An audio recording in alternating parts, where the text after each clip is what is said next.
భద్రాచలం దగ్గర గోదావరి ఉగ్రరూపం దాల్చింది. గంట గంటకు వరద ఉధృతి పెరుగుతోంది. ప్రస్తుతం గోదావరి నీటి మట్టం 48 అడుగులకు చేరింది. దీంతో రెండో ప్రమాద హెచ్చరిక జారీ చేశారు అధికారులు. గోదావరి నుండి 10,59,950 క్యూసెక్ల నీటిని దిగువకు విడుదల చేస్తున్నారు. ముంపునకు గురయ్యే పరివాహక ప్రాంత ప్రజలను పునరావాస కేంద్రాలకు తరలించాలని అధికారులను ఆదేశించారు. వరద ఉధృతి దృష్ట్యా ప్రజలు జిల్లా యంత్రాంగం సలహాలు సూచనలను పాటించాలని చెప్పారు. అత్యవసర సేవల కోసం కంట్రోల్ రూమ్ కి ఫోన్ చేయాలని ప్రజలకు సూచించారు. 53 అడుగులకు చేరితే మూడో ప్రమాద హెచ్చరిక జారీ చేస్తారు.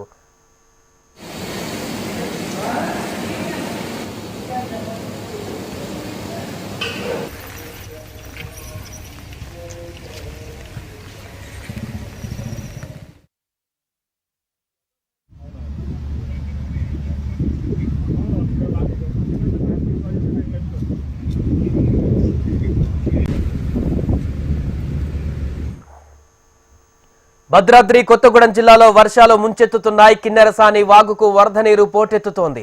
ఎడతెరిపి లేకుండా కురుస్తున్న వర్షాలతో గోదావరి ఉధృతంగా ప్రవహిస్తోంది. కిన్నెరసాని డ్యాం పూర్తి స్థాయి నీటి మట్టం 407 అడుగులు కాగా ప్రస్తుత నీటి మట్టం 404 అడుగులకు చేరింది. ఇన్ఫ్లో 74,000 క్యూసెక్కులు కాగా అవుట్ఫ్లో 90,000 క్యూసెక్కులుగా సాగుతోంది. దీంతో 12 గేట్లు ఎత్తి 90,000 క్యూసెక్కుల నీటిని దిగువకు విడుదల చేశారు. దిగువన నది ప్రవాహ ప్రాంత ప్రజలు అప్రమత్తంగా ఉండాలని అధికారులు హెచ్చరిక జారీ చేశారు.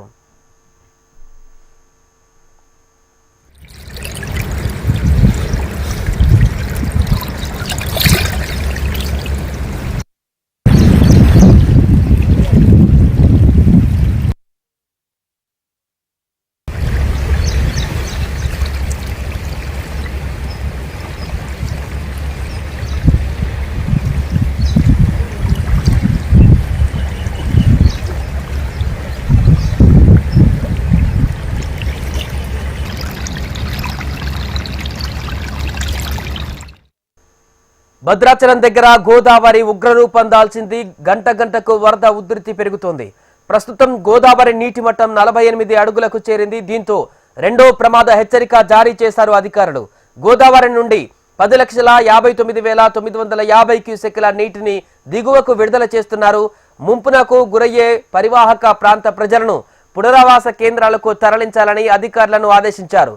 వరద ఉధృతి దృష్ట్యా ప్రజలు జిల్లా యంత్రాంగం సలహాలు సూచనలను పాటించాలని చెప్పారు. అత్యవసర సేవల కోసం కంట్రోల్ రూమ్ కి ఫోన్ చేయాలని ప్రజలకు సూచించారు.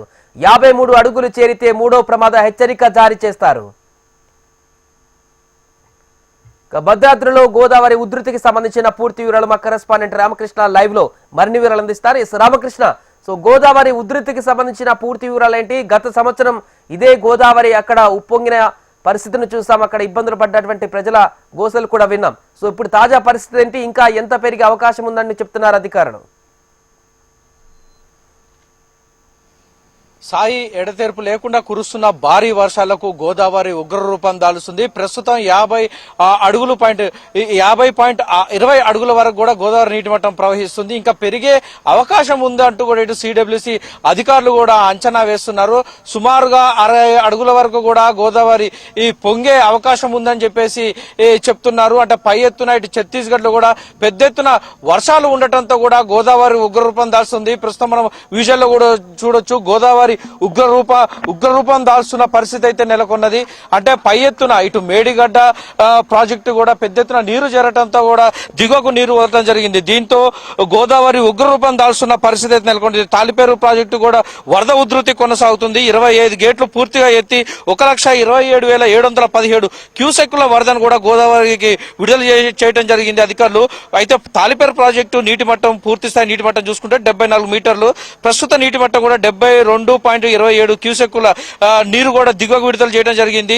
ఇటు ఇన్ఫ్లో కూడా చూసుకుంటే అయితే 1,22,900 క్యూసెక్కుల ఇన్ఫ్లో ఉంది. అవుట్ఫ్లో కూడా 1,27,717 క్యూసెక్కుల అవుట్ఫ్లో కూడా ఉంది. దీంతో వరద ముంపు పొంచి ఉన్న 48 కుటుంబాలను కూడా అయితే ముందస్తు జాగ్రత్తగా కూడా గత రాత్రి పునర్వాస కేంద్రానికి కూడా ఇటు అధికారులు కూడా తరలించిన పరిస్థితి. అయితే ఇంకా ఫ్లో పెరిగే అవకాశం ఉండటంతో కూడా ఇటు చెర్ల, వెంకటాపురం, వాజేడు, భద్రాచలం అంటే ఈ భద్రాచలం పోలంకి పరిసర ప్రాంతం ఉన్న ప్రజలు అంటే మునక గురే ప్రాంతాలను కూడా ముందుగానే అధికారులు గుర్తించి వారిని సురక్షిత ప్రాంతాలకు కూడా పంపించడం జరిగింది. ఇటు భద్రాచలంలో కూడా పునర్వాస కేంద్రాలను కూడా ఏర్పాటు చేయడం జరిగింది. అయితే ఇప్పుడు రెండో ప్రమాద హెచ్చరిక కూడా కొనసాగుతుంది. అంటే ఈ రోజు రాత్రి వరకు కూడా మూడో ప్రమాద హెచ్చరిక కూడా జారీ చేసే అవకాశం ఉందని చెప్పేసి అధికారులు కూడా అంచనా వేస్తున్నారు. ఇటు పెద్ద ఎత్తున వర్షాలు ఉన్నాయి. అంతేకాకుండా రానున్న 2 రోజులు కూడా ఈ అల్పపీడన ప్రభావం ఉండడంతో కూడా మళ్ళా పెరిగే అవకాశం ఉందని చెప్పేసి చెప్తున్న పరిస్థితి. ఉమ్మడి ఖమ్మం జిల్లాలో కూడా వాగులు వంకలు పొంగి పొర్లుతున్నాయి. ఇటు భద్రాద్రి కొత్తగూడెం జిల్లాలో చూసుకుంటే కరగూడెం మండలం బంగారుగూడెం దుప్పితోగు వాగు కూడా పొంగి ప్రవహిస్తుండటంతో కూడా అర్ధరాత్రి ఒక ఆటో కూడా గల్లంతైన పరిస్థితి కూడా నెలకొన్నది. ఆటో డ్రైవర్ కూడా గల్లంతైనట్టు కూడా చెప్తున్న పరిస్థితి. అయితే ఇప్పటికే అధికారులు సూచిస్తున్నారు, వాగులు వంకలు పొంగి పొర్లుతున్నాయి, గోదావరి కూడా ఉప్పొంగుతుంది, చెరువులు దాటే ప్రయత్నం చేయొద్దు అని చెప్పేసి అధికారులు కూడా సూచిస్తున్న పరిస్థితి. అంటే గత ఏడాది ఇదే నెల చూసుకుంటే అయితే పెద్ద ఎత్తున 52 అడుగుల వరకు కూడా గోదావరి నీటి మట్టం కూడా చేరుకుంటాం జరిగింది. అంటే 48 అడుగులు దాటితేనే రెండో ప్రమాద హెచ్చరిక దాటితేనే గోదావరి పరిసర ప్రాంతాల ప్రధాన రహదారులపై కూడా నీరు పారే అవకాశం ఉంది. అంటే 50 నుంచి 52 అడుగుల మధ్య కూడా ఇటు నాగినిప్రోలు, రెడ్డిపాలెం, సారపాక రహదారి కూడా సారపాక మోతే రహదారి, భద్రాచలం నుంచి చర్ల వరకు పలు చోట్ల భద్రాచలం నుంచి నెల్లిపాక వరకు కూడా వెళ్లే దారిలో రహదారులపై కూడా వరద నీరు వచ్చి చేరడం జరిగింది. దీంతో అయితే అక్కడ పోలీసులు బార్కెట్లు పెట్టి అంటే వాహనదారులను కూడా వెళ్ళనీయకుండా ఉన్న పరిస్థితులు. ఇటు కిన్నెరసాని కూడా 407 దాని సామర్థ్యం ఇప్పుడు చూసుకోవచ్చు 400 అడుగుల వరకు కూడా నీరు కూడా చేరుకోవడంతో సుమారుగా 6 గేట్లు అయితే దిగువ కూడా నీరు వదలడం జరిగింది. దీంతో నాగంప్రోల్ దగ్గర కూడా కిన్నెరసాని పెద్ద ఎత్తున ప్రవహిస్తూ ఉన్నది. అయితే ఎట్టకేళ్లకు చూసుకోవచ్చు గోదావరి ఉప్పొంగు ప్రవహిస్తున్న పరిస్థితి అయితే నెలకొన్నది. ఇంకా పెరిగే అవకాశం ఉందని చెప్పేసి సిడబ్ల్యూసీ అధికారులు కూడా అంచనా వేస్తున్న పరిస్థితి. Sai, right, thank you Ramakrishna.